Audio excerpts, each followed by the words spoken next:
Discover کا heroes کے معزز دوستوں اور سامعین السلام علیکم۔ ناظرین، اللہ تعالیٰ نے انسان کو بے شمار نعمتوں سے نوازا ہے۔ انسان چاہ کر بھی اس کے احسانات کا بدلہ نہیں چکا سکتا۔ انہی نعمتوں میں سے ایک نعمت شہد بھی ہے۔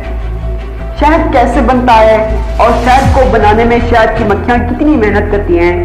کیا ہوگا اگر یہ شہد کی مکھیاں دنیا سے ختم ہو جائیں؟ اگر آپ یہ سب نہیں جانتے تو اس ویڈیو کو لاسٹ تک ضرور دیکھیں۔ شہد کی مکھیاں پھولوں کا جو رس جمع کرتی ہیں وہ سب کا سب شہد نہیں ہوتا، اس کا صرف ایک ہی تہی حصہ شہد بنتا ہے۔ شہد کی مکھیوں کو 1 پاؤنڈ شہد کے لیے 20 لاکھ پھولوں کا رس چوسنا پڑتا ہے، جس کے لیے تقریباً 30 لاکھ مکھیاں اڑان بھرتی ہیں۔ یہ مکھیاں تقریباً 50,000 کا فاصلہ طے کر کے جب مطلوبہ مقدار حاصل کر لیتی ہیں تو اس کے بعد شہد سازی کا عمل شروع ہوتا ہے۔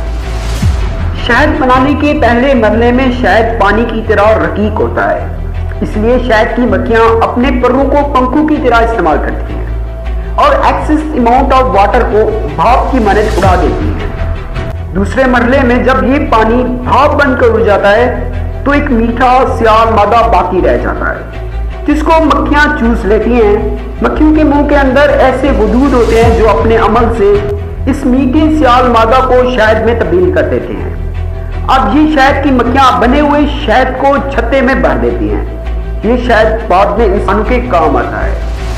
شہد کو نہ صرف میٹھے کے طور پر استعمال کیا جاتا ہے بلکہ مغربی ملکوں میں شہد کو دوا کے طور پر استعمال کرتے ہیں۔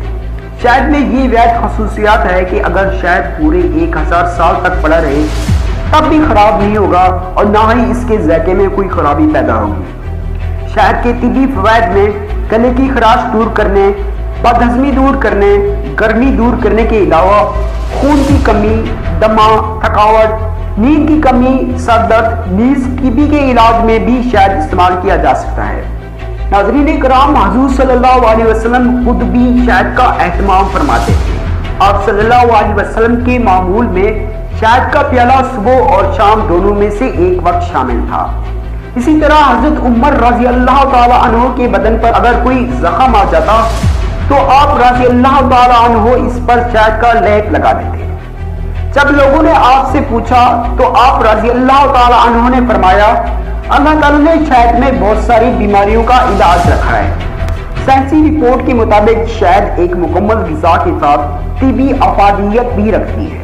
آج کی سائنس یہ بات ماننے پر مجبور ہے کہ واقعی شہد موت کے علاوہ سب بیماریوں کا علاج ہے۔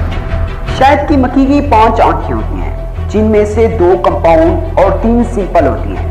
ان 2 کمپاؤنڈ آنکھوں میں 13,000 لینز ہوتے ہیں جن سے وہ رنگوں میں پہچان پیدا کرتی ہیں۔ اس کا دماغ سپر کمپیوٹر سے بھی زیادہ ہوتا ہے۔ شہد کی مکھی پولینیشن میں مدد کرتی ہے۔ بیالوجی میں پولینیشن سے مراد جب پولن گرین ایک پھول کے میل پارٹ یعنی اینتھر سے دوسرے پھول کے فیمیل پارٹ سٹگما پر جا ملتے ہیں تو پولینیشن سٹارٹ ہوتی ہے۔ پولینیشن کے نتیجے میں پھل اور بیج پیدا ہوتے ہیں۔ شہد کی مکھیاں پولینیشن میں اہم کردار ادا کرتی ہیں۔ اگر یہ شہد کی مکھیاں اس دنیا سے ختم ہو جائیں تو پولینیشن کا عمل رک جائے گا، جس کے نتیجے میں دنیا کے سارے جنگلات، پودے اور درخت سب ختم ہو جائیں گے اور انسان کو مشکلات کا سامنا کرنا ہوگا، کیونکہ آکسیجن کا زیادہ تر حصہ ہم پودوں اور درختوں سے حاصل کرتے ہیں۔ ناظرین، شہد تیار کرنے کے لیے شہد کی مکھیوں کو کئی مراحل سے گزرنا پڑتا ہے۔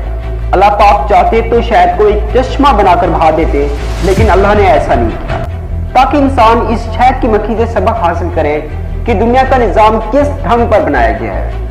شہد کی مکھی جس طرح عمل کرتی ہے اسے ایک لفظ میں منصوبہ بندی کہہ سکتے ہیں۔ یہی اصول انسان کے لیے بھی ہے۔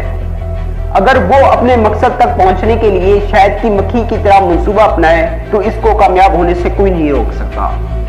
ناظرین، یہ تھی آج کی ہماری ویڈیو پسند آنے کی صورت میں اسے زیادہ سے زیادہ لائک اور شیئر ضرور کریں اور اس طرح کی مزید ویڈیوز دیکھنے کے لیے ہمارا چینل سبسکرائب کریں اور ساتھ دیے گئے بیل کے آئیکن کو بھی پریس کر دیں تاکہ ہماری ہر نئی آنے والی ویڈیو سے آپ فائدہ اٹھا سکیں۔ ملتے ہیں ایک نئی ویڈیو کے ساتھ، تب تک کے لیے اللہ حافظ۔